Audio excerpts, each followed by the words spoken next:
Welcome back to another episode of Beyond the Bell. I'm your host, Sierra Roberts, and today we are recapping the 2023 to 2024 school year with our special guest.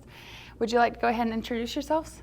Yes, Rob Johnson. I'm interim superintendent for a few more weeks. I'm Matt Thompson. I'm Chief of Staff for Barrow County Schools. And I'm Shelley Fallows, Director of Secondary Education. Awesome. Thank you guys for coming on to the show. We're really excited to have you here. What milestones did we achieve this school year? I think one of the biggest ones that we did, and it technically wasn't achieved in this school year, but we actually learned about it this year, was we have had for, over a decade now, a goal of getting the system as a whole and all of our schools to 90% graduation rate, meaning that 90% of our high school students, from the time they enter high school, they graduate on time within 4 years. And we've always traditionally been higher than the state average in that, but we just wanted to hit 90 because it's just a nice round number. And we've had that goal in both of our strategic plans, and we finally found out this fall we actually achieved that. We hit 90% at all three of our high schools and our Barrow County schools overall. And that was a big source of celebration because graduation rate, unlike a lot of other measures systems have, is really the culmination of the work of teachers, support staff, parents, community members from literally pre-K in many cases all the way up through their high school experience. So we don't achieve that on any backs of any one person, we achieve that on the work of a lot of people. And so we celebrated that highly back in the fall. Wonderful. I'd also love to add the work that we did this year in being able to award our first set of Fine Arts Diploma Seals to 21 seniors from across our three high schools. That really celebrates the hard work of our seniors in the fine arts pathway. They have to complete 4 courses in the arts and then participate in 20 hours of community service during senior year and then a final capstone project. And I was fortunate enough to get to be at each of those capstone events, and it was just inspiring to see their art and music and drama monologues. It was an amazing experience to be a part of, and we're just so proud of those seniors and of the team of teachers from across the district that helped make that happen. So this was the first year that they did that? Very first year in Barrow County, yes. Wow. And something we are excited to continue to do each year and grow. That's so exciting. So how did we adapt some challenges and overcome those obstacles? So I think one of the biggest ones we had, and I've worked in Barrow County for nearly 20 years, and it was one of the biggest challenges we've dealt with. Back around Thanksgiving, over at Holstenbeck Elementary School, a inert landfill that sits on Highway 211 right next to the school caught fire. Massive fire, 80 feet in the air, gigantic thing spewing smoke and all kind of things. We had no idea what was in the air, so we worked with local authorities and the EPA, and we realized very quickly we were not going to be able to open Holstenbeck Elementary for students. So after Thanksgiving break, when we came back, they were having to be served virtually, which is not really optimal, particularly for the young kids. A lot of confusion, a lot of concern about how long they would be out. I mean, the fire, our local EMS and fire did a tremendous job of fighting that fire. But it was so massive, it could have been weeks and weeks and weeks of it burning, and it really put us into some difficult circumstances. But what was so heartwarming about it was how the community pulled together, and it really was the community. It was all of the Barrow County School employees, but churches, volunteers, organizations, all pulled together. And what we did, because we were not sure how long they would be out, we actually literally moved that school out to this actual innovation campus that we're sitting on, and a large chunk of their students were able to attend school at Bassa and at Austin Road with their teachers, and those staff and students just did a wonderful job of welcoming them. They were only here a week, but I always point out to people when we moved them over here, we had no idea how long they would be here. It could have been weeks before they were able to return. Turned out it was just a week, and then we got the clearance from EPA and local authorities that it was safe to go back. But that was such a cool thing where you had the entire community pulling together to try to recreate the school experience in a totally different environment when literally forces of nature were causing us to not be able to have school at Holstenbeck. And it was, in the grand scheme of things, it was a few bad weeks, but I will always remember how the community came together on that, because that was a huge challenge, and the community and the school system really stepped up for the kids. And Holstenbeck, April Sellers as the principal, did a great job, and just very proud of them for that. And the resiliency of our staff just shined through that whole experience.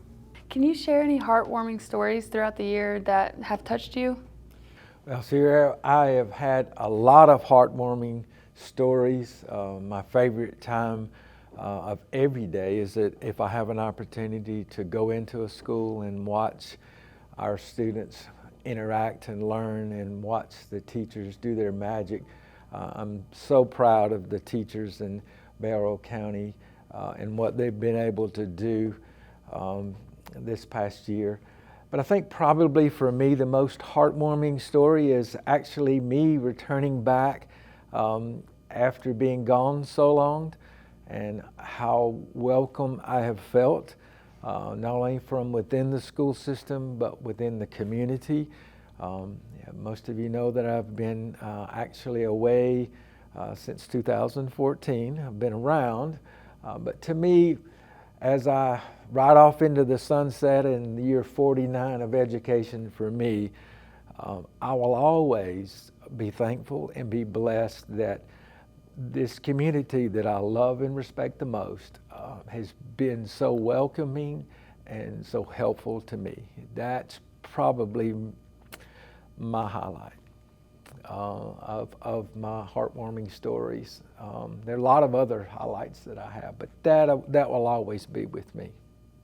That's so endearing. I know everybody was so glad to have you here and step into this position.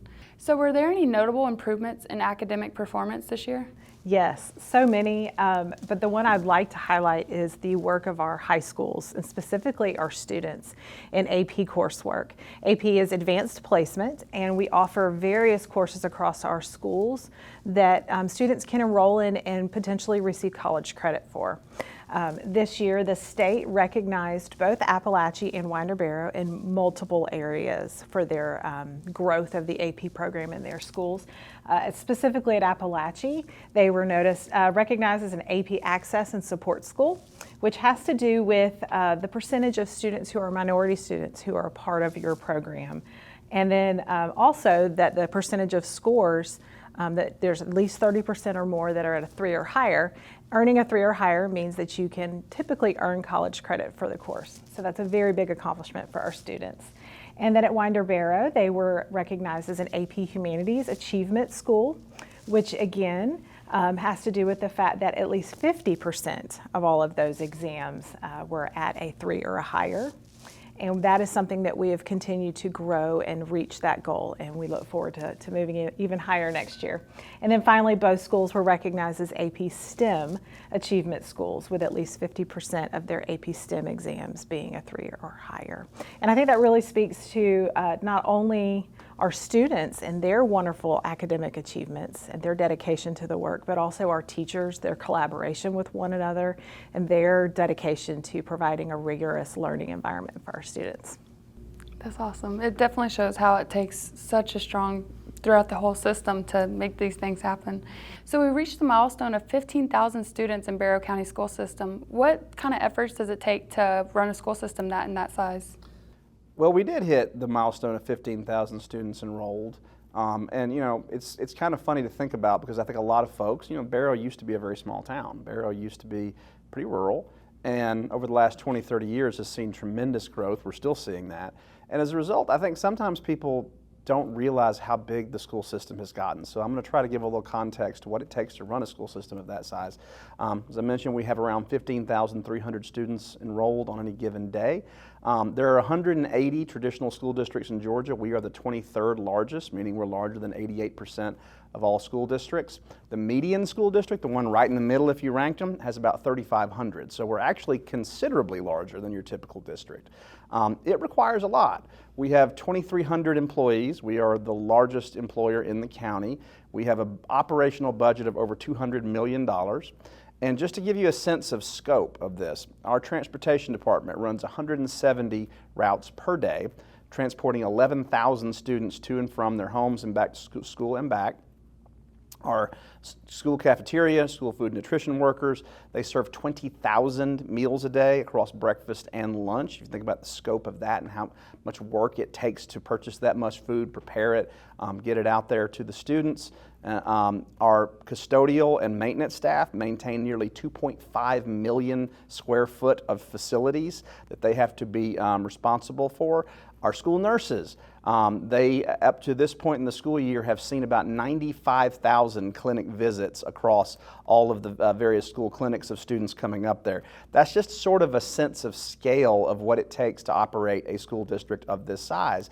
And I bring that up because we rightfully celebrate the successes in the classroom with our teachers, because they are the heart of what we do in education, the teacher and the students. But to enable that to happen requires a massive undertaking of thousands of support staff and people working very hard to keep students safe, to get them to and from school, to feed them, to make sure their environment is clean and orderly, to support them in their social emotional needs. Like, it just takes an army and a whole community to make that work. And I think as we think about wrapping up a school year, we need to reflect on how many people it takes to touch the lives of those students. Ultimately, what it all comes down to is that relationship between the student and the teacher and the magic that happens in the classroom. But to get to that point, you really have to have your ducks in a row, and you really have to have everything operating smoothly. And I know that the citizens of Barrow County can be very proud of what Barrow County schools do every day. Some great stuff going on. So what are some of your favorite memories from this past school year? Well, I have so many since January, but just as Matt said, what makes Barrow County such an exceptional place for kids to learn and to grow is our teachers and our staff that support our teachers. And probably the highlight for me was seeing Ms. Brooke Bradbury named Teacher of the Year, knowing how that process works, that it starts from being recognized by her peers and then going through a very rigorous process, knowing that our Teacher of the Year candidates throughout this system were amazing. All of them were amazing. In the final four, it was very, very difficult to choose one out of that four, but to see her recognized is the very heart of what we do. And to me, it brought tears to my eyes.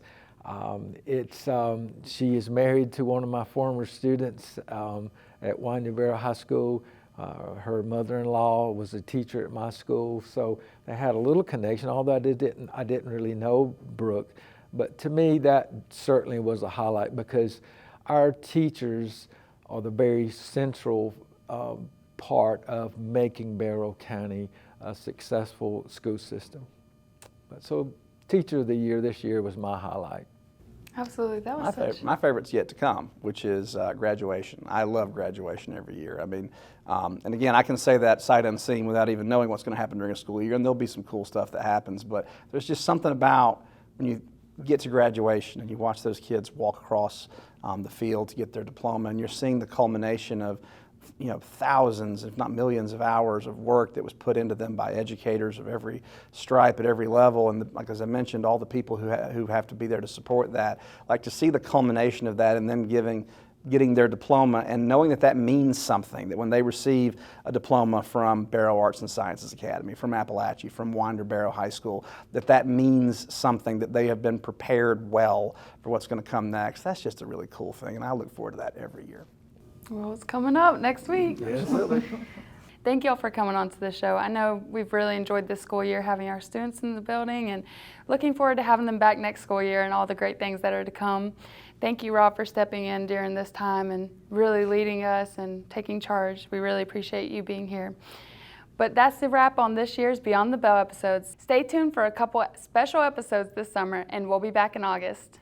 If you've enjoyed this conversation, be sure to subscribe to Beyond the Bell wherever you get podcasts, and check out our websites and socials for more information.